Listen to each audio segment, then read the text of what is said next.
आपका स्वागत है। फ्रेंड्स, आज हम बनाने जा रहे हैं होली के समय पे हर घर में बनने वाली डिश गुजिया। और इसे हम बनाएंगे दो तरीके से। साथ ही मैं आपके साथ में कुछ टिप्स एंड ट्रिक्स शेयर करूंगी, जिससे आपकी गुजिया बहुत ही ज़्यादा टेस्टी बनेगी और फटेगी भी नहीं, साथ ही बहुत ही खस्ता बनेगी। तो शुरू करते हैं आज की रेसिपी। तो इसके लिए यहाँ पे मैंने लिया है 2 कप मैदा और अब इसमें डाल देंगे थोड़ा सा नमक। फिर इसमें डालेंगे हम 4 से 5 टेबल स्पून घी और इसे अच्छे से मिला लेंगे। तो ये देखिए, ये मिलने के बाद इस तरीके का दिखने लगेगा। तो इसे हम इस तरीके से बांध रहे हैं और ये लड्डू की तरह बन जा रहा है। तो इसका मतलब हमने मोइन के लिए घी परफेक्ट लिया है। और अब इसमें थोड़ा थोड़ा करके हम पानी डालेंगे और इसका एक मीडियम कंसिस्टेंसी का डो तैयार करेंगे। तो ये देखिए, ये डो इसका तैयार है और ये ना तो ज़्यादा टाइट है और ना ही ज़्यादा लूज है। तो अब इसे 10 से 15 मिनट के लिए रेस्ट पे रखेंगे। तो जब तक हम इसे रेस्ट पे रख रहे हैं तब तक हम गुजिया के लिए स्टफिंग तैयार कर लेते हैं। तो स्टफिंग के लिए यहाँ पे मैंने लिया है लगभग 1.5 कप मावा। तो यदि आप वेट से देखें तो ये लगभग 250 ग्राम होगा और ये हल्का सा येलो है क्योंकि ये घर का मावा है जो कि गाय के दूध का बना हुआ है, तो इसीलिए ये थोड़ा सा येलो है। तो अब चलिए आगे की प्रोसेस शुरू करते हैं। तो इसके लिए एक पैन में 1 टेबल स्पून घी डालेंगे और जैसे ये मेल्ट होने लगेगा इसमें हम डाल देंगे एक छोटी कटोरी सूजी। तो सूजी यहाँ पे ऑप्शनल है, आप चाहे तो स्किप भी कर सकते हैं, पर इसे डालने से गुजिया का स्वाद और भी ज़्यादा बढ़ जाता है। और हमें बहुत ज़्यादा नहीं डालनी है, बस थोड़ी सी डालनी है और इसे हमें सुनहरा होने तक भूनना है।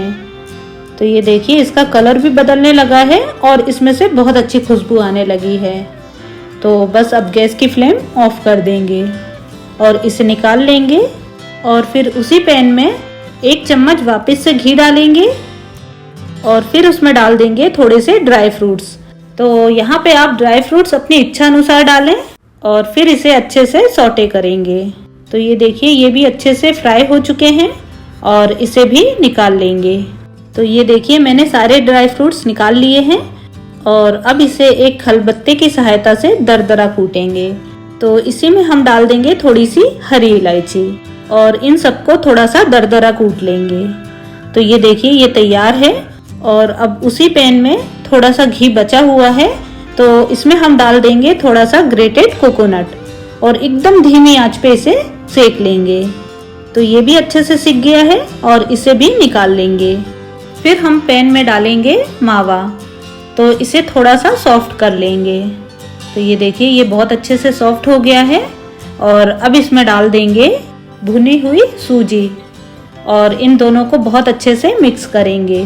तो ये अच्छे से मिक्स हो गई है। अब इसमें डाल देंगे कुटे हुए ड्राई फ्रूट्स, फिर साथ ही में डालेंगे ग्रेटेड कोकोनट और इन सबको अच्छे से मिक्स करेंगे और गैस की फ्लेम ऑफ कर देंगे। तो ये सब अभी हल्का सा गर्म है तो बहुत अच्छे से मिक्स हो जाएगा, पर शुगर हम थोड़ा सा ठंडा होने के बाद डालेंगे। तो ये देखिए, ये हल्का सा ठंडा हो चुका है। अब इसमें हम डाल देंगे पिसी हुई शुगर या फिर बूरा।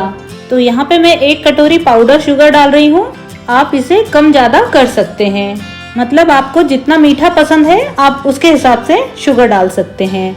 और वैसे भी मैं थोड़ी सी गुजिया चाशनी वाली बना रही हूँ, इसीलिए मैं इसमें थोड़ा ही शुगर पाउडर डाल रही हूँ। और हाँ, यदि आपके पास में पाउडर शुगर ना हो तो आप क्या करें कि चीनी को मिक्सी में पीस लें और उसे अच्छे से छान लें, तो आपका पाउडर शुगर तैयार हो जाएगा। तो ये देखिए, हमारी कितनी अच्छी स्टफिंग तैयार हुई है। गुजिया बनने से पहले ही खाने का मन कर रहा है। तो चलिए अब गुजिया के लिए चाशनी भी तैयार कर लेते हैं। तो इसके लिए एक भगोनी में 1 कटोरी चीनी डालेंगे और उतना ही हम पानी डालेंगे। मतलब 1 कटोरी चीनी तो 1 कटोरी पानी। और यहाँ पे मैं 1 कटोरी चीनी ले रही हूँ, आप चाहें तो ज़्यादा भी कर सकते हैं, क्योंकि मैं चाशनी वाली गुजिया कम बनाऊंगी, इसीलिए मैंने यहाँ पे 1 कटोरी चीनी ली है। तो ये देखिए, चीनी पानी में बहुत अच्छे से घुलने लगी है। तो अब इसमें हम डालेंगे थोड़ी सी कुटी हुई छोटी इलायची।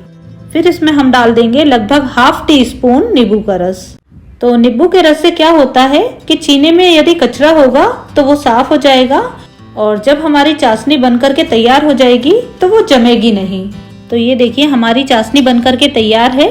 आप देख रहे हैं ना कि ये कितनी चिपचिपी सी दिख रही है। ये देखिए इसमें एक तार दिखाई दे रहा है। तो गुजिया के लिए हमें इसी तरीके की चाशनी बनानी होती है। तो चाशनी तो तैयार है, अब चलिए गुजिया बनाना शुरू करते हैं। तो अब इस डो को फिर से एक बार अच्छे से नीट करेंगे और इसकी छोटी छोटी सी लोइयां तोड़ेंगे। तो देखिए मैं लोई इस साइज की ले रही हूँ और अब इसे बेल लेंगे। तो क्योंकि मैं सबसे पहले आपको हाथों वाली गुजिया बना करके दिखा रही हूँ, तो इस लोई को हमें बहुत ज़्यादा पतला भी नहीं बेलना है और ना ही ज़्यादा मोटा बेलना है। तो ये देखिए ये बिल करके तैयार है। तो अब इसमें हम भरेंगे ये गुजिया का मसाला। तो इसकी स्टफिंग आप अपनी इच्छा अनुसार कम या ज़्यादा भर सकते हैं। और अब इसके किनारे पे हमें अच्छे से पानी लगाना है, जिससे कि ये सील हो जाएगी और फटेगी नहीं। और अब हम दूसरे हिस्से को इस तरीके से ऊपर चढ़ा देंगे और अच्छे से सील करेंगे। तो इसे हमें बहुत अच्छे से सील करना है, वरना ये घी में जाते से ही फट सकती है। तो ये देखिए इस तरीके से हमें इसे दबाते हुए सील करना है। तो ये देखिए ये बहुत अच्छे से सील हो गई है। अब इसे उठा लेंगे और अब इसके किनारे को इस तरीके से अंगूठे की सहायता से ऊपर उठाएंगे और इस तरीके से दबा देंगे।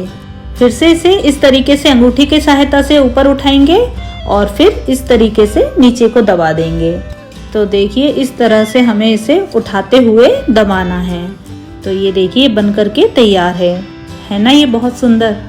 तो चलिए अब मैं आपको एक और गुजिया बना करके दिखाती हूँ। फिर से हम एक लोई लेंगे और इसे बेलेंगे। फिर इसमें हम गुजिया का मसाला भरेंगे और फिर से इसके किनारे पे हमें पानी लगाना है और इसके दूसरे हिस्से को इस तरीके से पलट देना है और इसे बहुत अच्छे से दबाते हुए सील करना है। और अब एक फोक की सहायता से हम इस तरीके से इसमें डिज़ाइन निकालेंगे। तो देखिए इस तरह से इसमें बहुत सुंदर डिज़ाइन भी बन रही है और ये बहुत ही अच्छे से सील भी हो रही है। तो ये गुजिया भी बन करके तैयार है। अब चलिए मैं आपको एक और गुजिया बना करके दिखाती हूँ। तो फिर से हम एक लोई लेंगे और उसे अच्छे से बेल लेंगे। तो ये वाली गुजिया मैं साँचे से बनाऊंगी, इसीलिए हम इसे पतला बेलेंगे। तो ये देखिए ये बिल करके तैयार है और इसे हमने पतला बेला है। तो सबसे पहले हम इसके साँचे पे सूखा मैदा लगा लेंगे, जिससे कि हम जब गुजिया भरेंगे तो गुजिया इस साँचे से चिपकेगी नहीं और फटेगी भी नहीं। अब इसमें हम बिली हुई पूड़ी रखेंगे और फिर इसमें हम स्टफिंग भरेंगे और इसमें भी बहुत अच्छे से हमें इसके किनारे पे पानी लगाना है और अब इसे हम अच्छे से दबाएंगे। तो ये देखिए ये एक्स्ट्रा आटा बाहर निकल रहा है, तो इसे हम इस तरीके से निकाल लेंगे। और ये देखिए हमारी कितनी सुंदर गुजिया बन करके तैयार है। तो मैंने गुजिया भरने के आपको 3 तरीके बताए हैं। आपको इनमें से जो भी तरीका पसंद आया हो आप उस तरीके से गुजिया बनाएं। तो ये देखिए मैंने गुजिया बना ली है, अब इसे फ्राई करेंगे। और हाँ, यहाँ पे मैं एक ज़रूरी बात बताना चाहूँगी कि जब भी आप गुजिया बनाते हैं और इसे भर कर के रखते हैं तो उसके ऊपर से आप या तो गीला कपड़ा डालें या फिर उसे थाली से या प्लेट से ढक दें, जिससे कि गुजिया ड्राई ना हो। और यदि ये ड्राई हो जाती है तो घी या तेल में जाते से ही फट जाती है। तो याद रखें कि हमें इसे ड्राई नहीं होने देना है। तो चलिए अब इसे फटाफट से फ्राई कर लेते हैं। तो इसे फ्राई करने के लिए मैं घी ले रही हूँ, आप चाहें तो तेल में भी फ्राई कर सकते हैं। तो ये घी हमारा गर्म हो गया है, अब चलिए इसे चेक कर लेते हैं। तो इसे चेक करने के लिए मैं इसमें थोड़ा सा मैदा डाल रही हूँ। तो ये देखिए ऊपर बहुत जल्दी नहीं आया है, इसका मतलब हमारा घी एकदम परफेक्ट है। तो अब इसमें हम एक एक करके गुजिया डालेंगे। तो इसे हमें एकदम धीमी आंच पे ही फ्राई करना होता है, क्योंकि यदि हम गैस की फ्लेम हाई रखेंगे तो इसमें बबल्स पड़ने लगेंगे और ये अंदर से कच्चा भी रह जाएगा। तो इसे हमें एकदम स्लो फ्लेम पे फ्राई करना होता है। तो ये देखिए अपने आप से ये ऊपर आ गए हैं, अब इसे हम पलट देंगे। तो इसे हम इसी तरीके से उलट पलट करते हुए गोल्डन ब्राउन कलर होने तक फ्राई करेंगे। तो ये देखिए इसमें बहुत अच्छा सा कलर आ गया है और ये बहुत अच्छे से फ्राई हो चुके हैं। तो चलिए इसे निकाल लेते हैं और अब इसे चाशनी में डिप करेंगे। तो यहाँ पे हमारी चाशनी हल्की सी गर्म है और गुजिया भी हल्की सी गर्म है। तो इन दोनों का टेम्परेचर हल्का हल्का सा गुनगुना होना चाहिए, बहुत ज़्यादा गर्म नहीं होना चाहिए, यदि ज़्यादा गर्म होगा तो ये अंदर जा कर के फट जाएंगी। और यदि दोनों ही चीज़ें एकदम ठंडी होंगी तो ये चाशनी को बहुत अच्छे से सोख नहीं कर पाएंगी। तो इसीलिए हमें इन दोनों को हल्का सा गुनगुना रखना रहता है। तो ये देखिए हमने इसे अच्छे से डिप कर दिया है और इसे अब पलट देंगे और इसे थोड़ी सी देर इसमें इसी तरीके से डले रहने देंगे। तो थोड़ी देर हो चुकी है, अब चलिए इसे निकाल लेते हैं और अब हम बाकी की गुजिया भी फ्राई कर लेंगे। तो ये देखिए ये गुजिया भी ऊपर आने लगी हैं, अब इसे पलट देंगे। तो इसे भी हमें अलट पलट करते हुए हल्का सा गोल्डन कलर आने तक फ्राई करना है। तो देखिए ये साँचे वाली गुजिया है, इसीलिए हमें इसे बहुत डार्क होने तक नहीं फ्राई करना है, बस हल्का सा ब्राउन होने तक इसे हम फ्राई करेंगे और इसे भी हम एकदम धीमी आंच पे फ्राई करेंगे। तो देखिए इसमें भी बहुत अच्छा सा कलर आने लगा है, अब चलिए इसे भी निकाल लेते हैं। तो ये देखिए हमारी सारी गुजिया फ्राई हो चुकी हैं। तो आप देख सकते हैं कि इसमें बिल्कुल भी बबल्स नहीं पड़े हैं और ये बिल्कुल भी ऑयली नहीं है। तो चलिए अब इसे सर्व कर लेते हैं और गार्निश करेंगे थोड़े से पिस्ता के साथ। तो दिख रही है ना ये बहुत ही ज़्यादा टेस्टी, और ये देखने में ही नहीं खाने में भी बहुत ही ज़्यादा टेस्टी बनी है। तो बस छोटी छोटी सी बातों को ध्यान में रखते हुए हम बहुत ही अच्छी गुजिया बना करके तैयार कर सकते हैं और हर त्योहार पे इसे एंजॉय कर सकते हैं। तो चलिए अब मैं इसे तोड़ करके दिखाती हूँ। तो ये देखिए तोड़ते से ही समझ में आ रहा है कि ये कितनी ज़्यादा खस्ता बनी है और इसकी स्टफिंग भी बहुत ही अच्छी दिख रही है। और अब चाशनी वाली गुजिया भी तोड़ करके दिखाती हूँ। तो ये देखिए ये भी बहुत ही ज़्यादा खस्ता बनी है। तो दिख रही है ना बहुत ही ज़्यादा टेस्टी गुजिया। तो देर किस बात की, आप भी इस होली पे इसे ज़रूर बनाएं।